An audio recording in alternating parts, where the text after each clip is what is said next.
The Avenger. The road to crime ends in a trap. That justice sets, crime does not pay.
The Avenger, sworn enemy of evil, is actually Jim Brandon, a famous biochemist.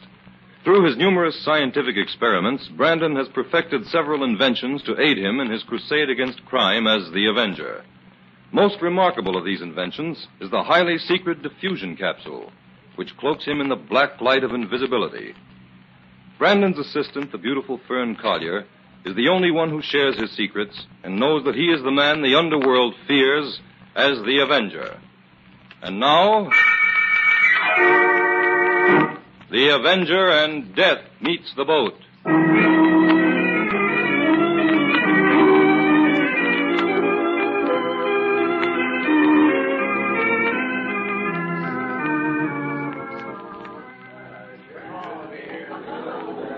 I love meeting boats, Jim. I'm glad you decided to come down to welcome your old friend, Dr. Ludlow, home. Oh, he's been in Australia doing research for 3 years, Fern. I'm eager to have a talk with him. Oh, there's something thrilling about a boat that's just landed from far-off places. Look at all these people, Jim. Every single one of them looks excited and happy. You're an incurable romanticist, Fern. Oh, there's Dr. Ludlow. With a crowd of reporters around him. Oh, I suppose we ought to wait until the interviews are over before we barge in, huh? Well, Dr. Ludlow isn't the only celebrity aboard. There's the cameraman taking pictures of a pretty girl. Let's walk over and watch them. All right, Fern. Do you think she's a movie star, Jim? I haven't the faintest idea. That big hat she's wearing hides part of her face. Okay, Miss Austin, that's fine. Now, just one more shot. Suppose you hold on to the rail with one hand and pretend you're waving to someone with the other. You mean like this? Swell. Hold it, Miss Austin. Oh, thank you. Now, a few questions, if you don't mind. Well, Is this your first trip to the States? Why, no, I was born here. But I've lived in Australia since I was 6. I see. How long do you plan to stay? Indefinitely. I intend to settle down here. Pardon me, but you're Miss Claire Austin, aren't you? Yes. I'm Copley, miss. Oh, the chauffeur? Yes, miss. I was with your late father for more than 10 years. Well, I'm glad you've come, Copley.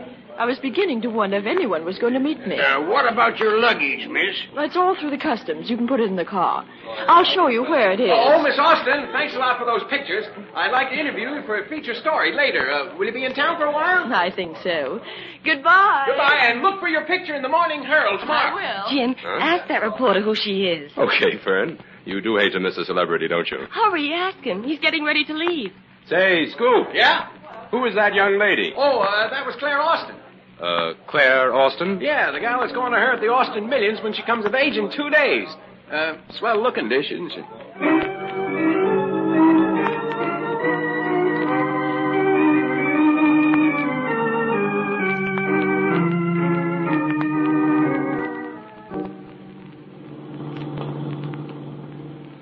Copley, I understood that Mr. Hayden, my father's lawyer, would be waiting for me at my townhouse. No, he's spending the weekend at his lodge in the country, Miss Claire.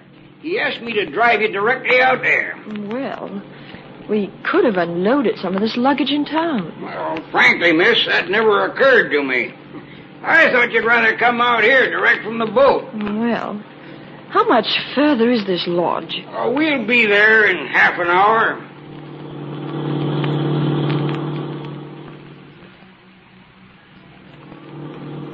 Is that the lodge just ahead there, Copley? Yes, miss. I'll signal them we're coming. This certainly is a secluded spot. Yes, miss. It's a sort of hideaway. Hideaway? Well, what I mean is it's quiet and restful, miss. Here we are. We'll have to get out on that side, miss. There's a high fence over here. All right. Now, this way. I'll get someone to help me with the luggage. Well, hello, Miss Austin. Welcome to the States. Oh, thank you. I suppose you're Mr. Hayden, my lawyer? No, come in and I'll explain myself.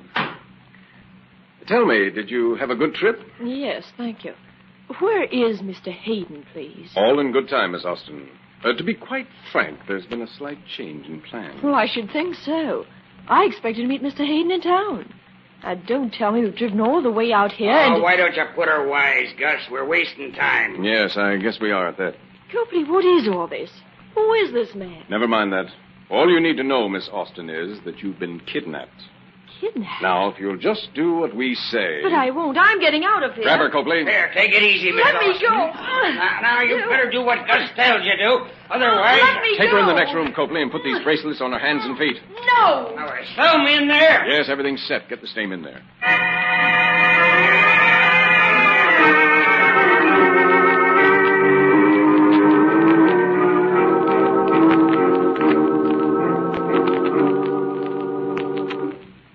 Say, Gus, that Austin dame's a wildcat. Did you get those bracelets on her? Yeah, but it wasn't easy. Well, as soon as Thelma gets a line on her voice and speech, we'll get going. Say, Gus, Yes? those two dames look enough alike to be twins. Where'd you find that Thelma? She worked for me once before on a job in Canada.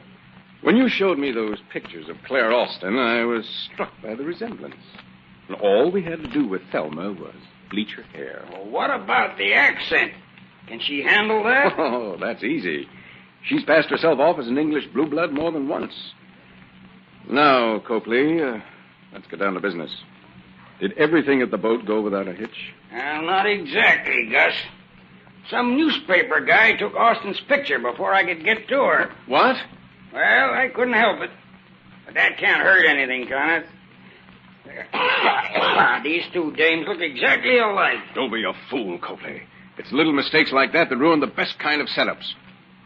What paper was that reporter from? The Morning Herald. Oh, good. Since it's a morning paper, that'll give us time to get that picture. Copley, see if Thelma's ready. We've got to get into town at once.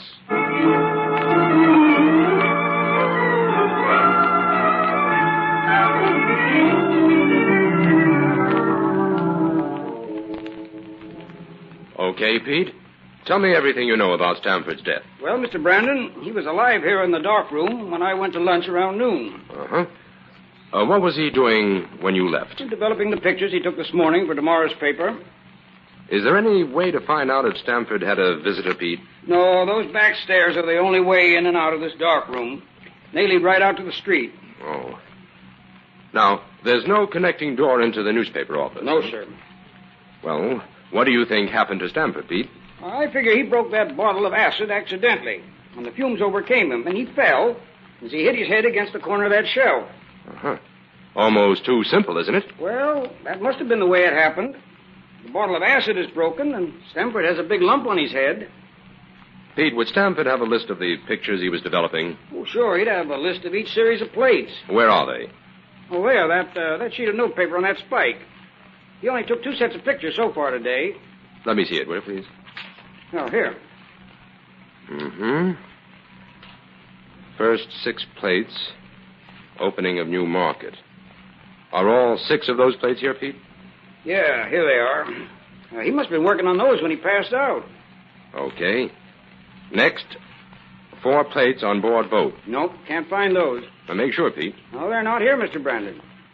Now, who do you suppose would want to steal 4 perfectly beautiful shots of Miss Claire Austin? What's that, Mr. Brandon?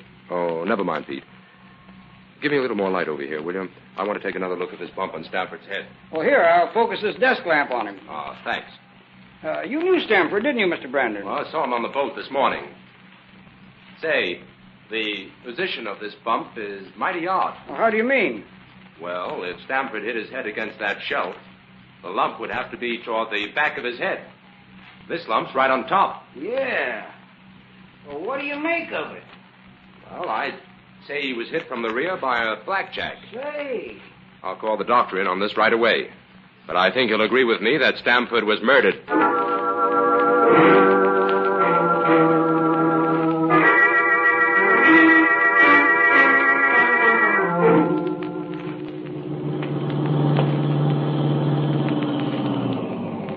Well, there's Claire Austin's townhouse, Fern. Now, I'll wait here in the car while you play reporter and try to get an interview. But, Jim, you say you don't suspect Claire Austin of murdering Stanford, so why should we waste time on her? Those stolen plates bearing Miss Austin's picture are the only clue we have, Fern. Maybe they tie up in some way with a motive for this murder. How many days' grace did the Herald give you? 3. I promised them a scoop if they'd call it an accident that long. Then you don't want me to mention anything to Miss Austin about Stanford's death? No. Keep the interview general. Try to find out if she has any friends or enemies in this country. What she plans to do when she inherits her money and things like that, you know. It's just possible that someone is trying to blackmail her. All right, I'll do my best. But I still think we're barking up the wrong tree, Jim. Now, here's your camera. Study her reactions when you ask to take some pictures. Okay. Don't miss a thing, Fern. The woman's touch is what we need in this.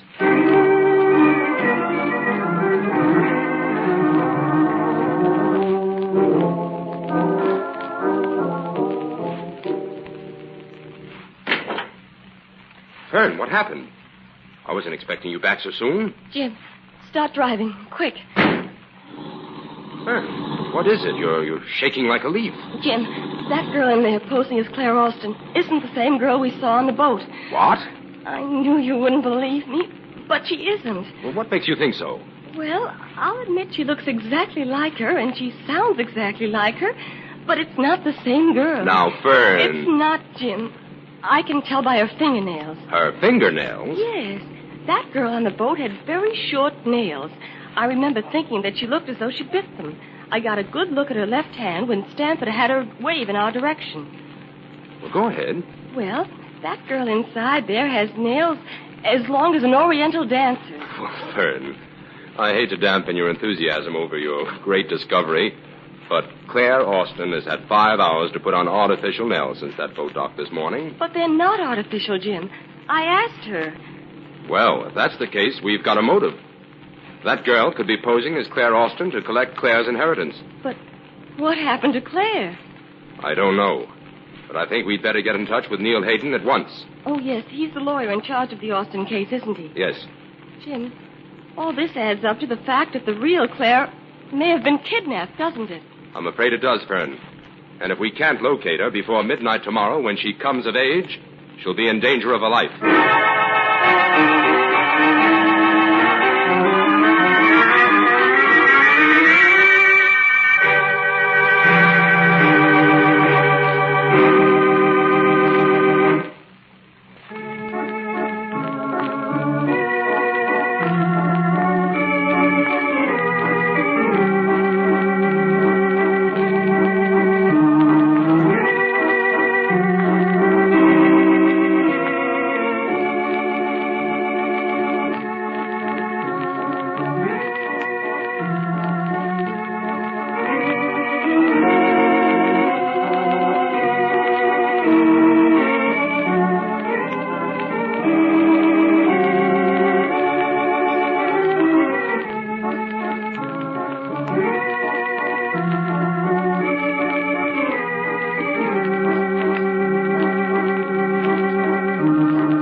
Avenger and Death Meets the Boat.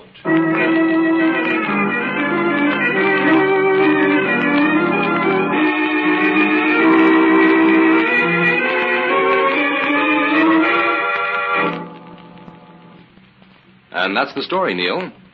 As the lawyer in charge of Miss Austin's estate, I hope you can delay the transfer of the property until we can find the real Claire. Well, now, I can't hold back the clock, Jim. At midnight tomorrow, control of the Austin millions passes into Claire's hands automatically. But surely there's something we can do, Mr. Hayden.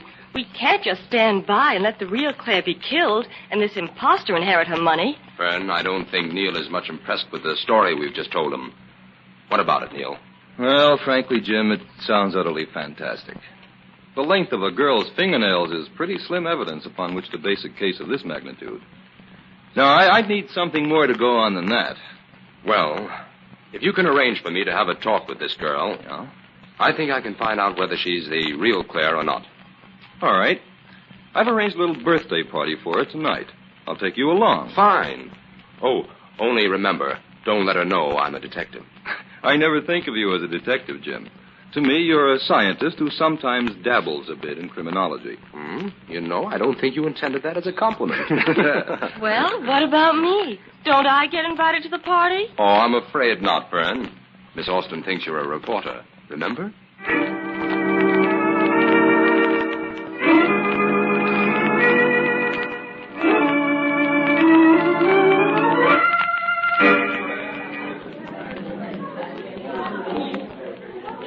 Well, Jim, have you managed to talk with Miss Austin yet? No, I haven't.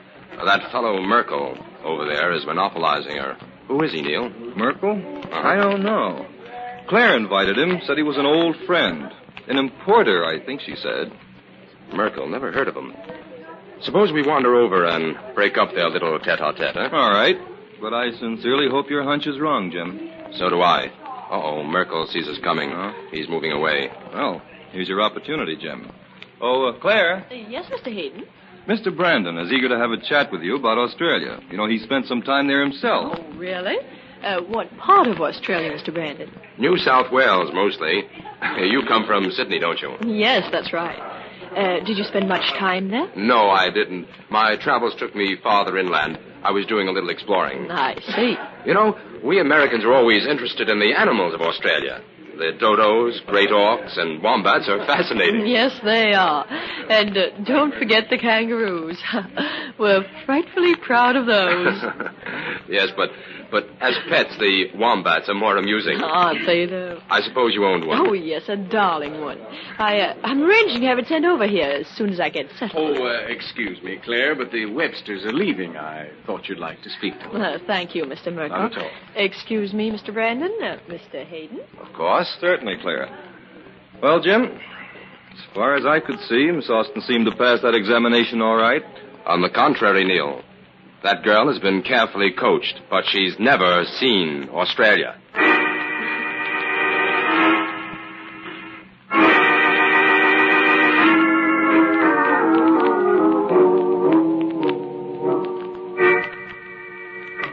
Some party. You mean to tell me that's what the millionaires call having a good time? I'm afraid you'll have to get used to it, Thelma. I will not. As soon as I come into that money, Gus Merkel, I'm going away on a long vacation. We'll talk about that later. Oh, that must be Copley. Come in. Have all the servants gone to bed, Copley? Sure. I waited till the coast was clear. Okay. Now, let's get down to business. First of all, what was that guy Brandon talking about tonight, Thelma? Australia. He's traveled there. What? Ah, don't worry, Gus. I handled him all right. I let him do all the talking. I just followed suit with the generalities. Okay. But steer clear of people like that until your coaching is over. Tomorrow, Thelma, you'll develop a headache and stay in your room all day. Suits me. Now, that brings us to the real Claire Austin. If everything goes without a hitch, we've got to get rid of her right after midnight tomorrow. You should have done that first thing, Gus. Why are you waiting until the last minute to bump her off? Because there's no point in hanging her murder around our necks until we're sure we pull this job off. What's the difference? He might just as well be hanged for 2 murders as 1. Nobody calls Stanford's death murder.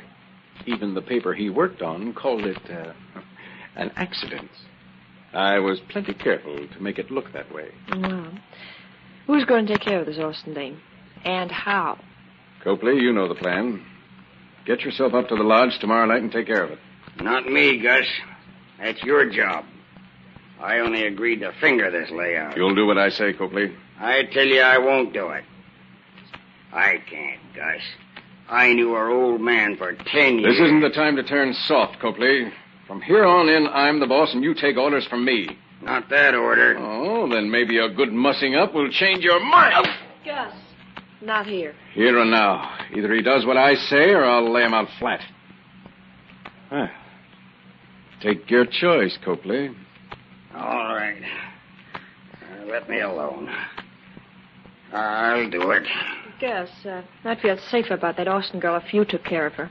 Copley might get cold feet at the last minute and gum up everything. Yeah. Yes, I'll have to go with him, I guess, and see that he carries out his assignment.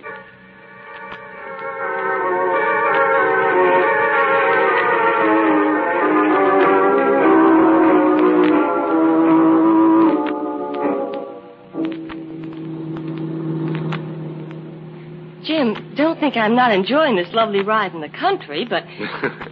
But you're dying to know what we're doing out here, right, Fern? Yes. Why did you stop at that gasoline station back there? You didn't buy any gas. No, but I got some information. Jim, please. What's going on? Well, Fern, here's the way I have things figured out.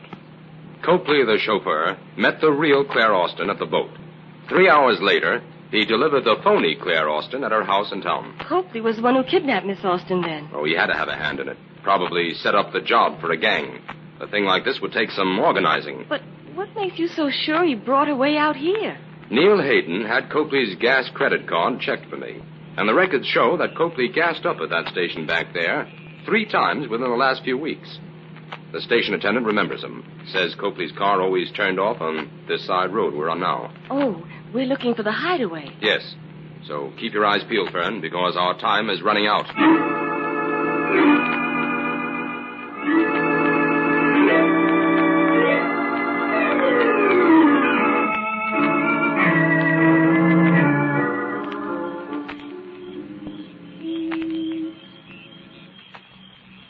Jim, it's past midnight. Maybe this isn't the house at all. I'm sure it is, Fern. There are 2 husky fellows guarding the front driveway. But how do you plan to get inside the house, Jim? When the criminals arrive, I'll go right in with them as the avenger. But what if the criminals should call up the guards here and tell them to kill Claire? They can't, Fern. There are no telephone wires leading into that house. They'll have to show up in person. Oh, I'm getting nervous, Jim. Now, Fern, we can get Miss Austin out of there in a matter of minutes if we follow our plan. Well, let's go over it again, Jim. I'd never forgive myself if I bungle my end of it. Well, you won't, Fern. Now, here's the way we'll manage it. The moment I get inside the house, I'll unlock this back window. Miss Austin will come out and join you here. Then you two make tracks through the woods to our car and head straight for town. What about you, Jim? I'll join you later. Inspector White and Neil Hayden will meet you in front of Miss Austin's house in town. They'll escort the real heiress inside to face the imposter. They've arrived. I'll go around and join them at the corner of the house as the avenger. Good luck, Jim.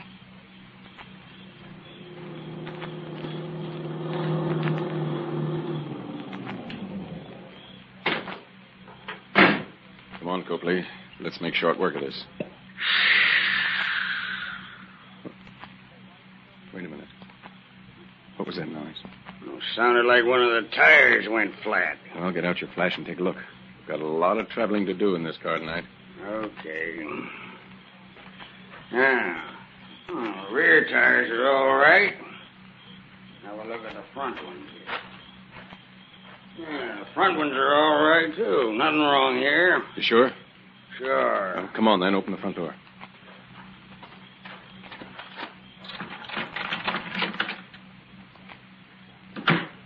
All right, Copley. Go into the next room and get the Austin dame. Take the bracelets off her and see that there are no marks where she was fastened to the bed. And don't use the blackjack until we get her in the car. Why not?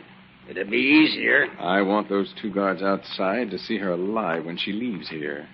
The less they know, the safer we are. Go ahead now, bring her out. All right. Oh, you come back, Copley. Yes, Miss Austin. We've decided to take you away from here. Where? Where are you taking me? Now, hold still. I'll take these handcuffs off your hands and feet. Well, it's a relief anyway. Miss Austin, through that window, quickly. Who's that? Who's in here? It's the Avenger, Copley, and this is for you. Oh. Hurry, Miss Austin. Through that window. Go with the young lady outside. All right. What's going on in there, Copley? Copley, can you... What happened? Where's the girl? Copley! He's out cold, Merkel. And here's something for you, too. From the Avenger.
Claire Austin's birthday party is a great success, Jim, even if it is a few days late. Well, she can thank you for being alive to celebrate it, friend.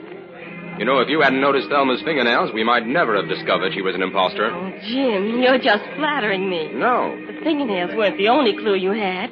What really convinced you that Thelma wasn't Claire?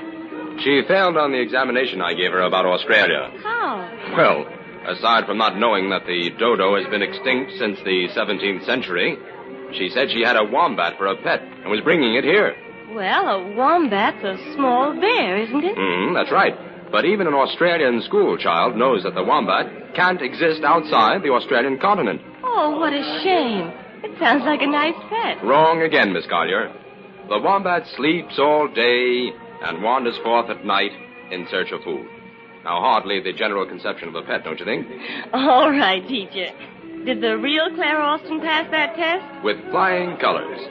And I'm sure if you really want a wombat for a pet, she'll order one stuffed and sent over by special plane. Oh, come on, Jim. Let's dance.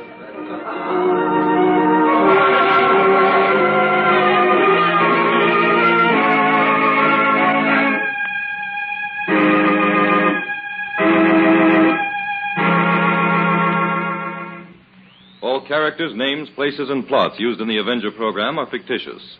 Any similarity to persons living or dead is purely coincidental.